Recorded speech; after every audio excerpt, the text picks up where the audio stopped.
Pastel analysis एक tool होती है जो कि एक ऑर्गेनाइजेशन यूज़ करता है अपनी कंपनी के ग्रोथ के लिए, क्योंकि ये जो पेस्टल जो होती है ये किसी भी ऑर्गेनाइजेशन के कंट्रोल से बाहर होती है और किसी भी कंपनी को इनके अकॉर्डिंग ढलना पड़ता है। जैसे कि P स्टैंड फॉर पॉलिटिकल, तो जितने भी गवर्नमेंट पॉलिसीज़ होते हैं और गवर्नमेंट की जो डिसीजंस होते हैं वो बिज़नेस को अफेक्ट करते हैं। बिज़नेस का इसमें कोई कंट्रोल नहीं होता है। गवर्नमेंट की पॉलिसीज़ के अकॉर्डिंग किसी भी कंपनी को ढलना पड़ता है, उसे एक्सेप्ट करना पड़ता है। इकोनॉमिक कंडीशंस इसमें आ जाता है। E स्टैंड फॉर इकोनॉमिक, और इकोनॉमिक कंडीशन किसे कहते हैं, जैसा कि इन्फ्लेशन रेट हो जाता है, पर पर्सन इनकम, इंटरेस्ट रेट हो जाता है। ये भी क्या करता है, किसी बिज़नेस को अफेक्ट करता है। इसमें भी किसी भी कंपनी का कोई कंट्रोल नहीं रहता है। अब आ जाते हैं social. S stand for social, तो सोशल में आ जाता है changes in people lifestyle.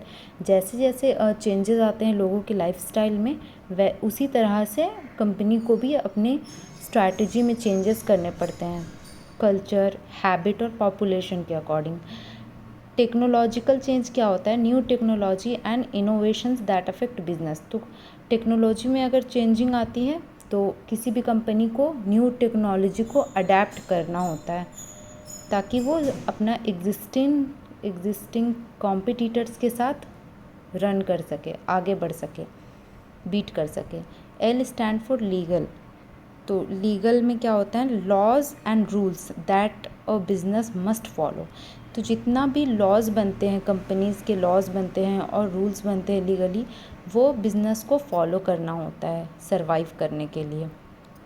Economic, E stand for environmental. अब इन्वायरमेंटल चेंज जो होता है, जैसे कि natural and environmental factor like climate, pollution and waste. तो इन सब चीज़ों में भी क्या होता है ना कि किसी भी कंपनी का कोई कंट्रोल नहीं होता है।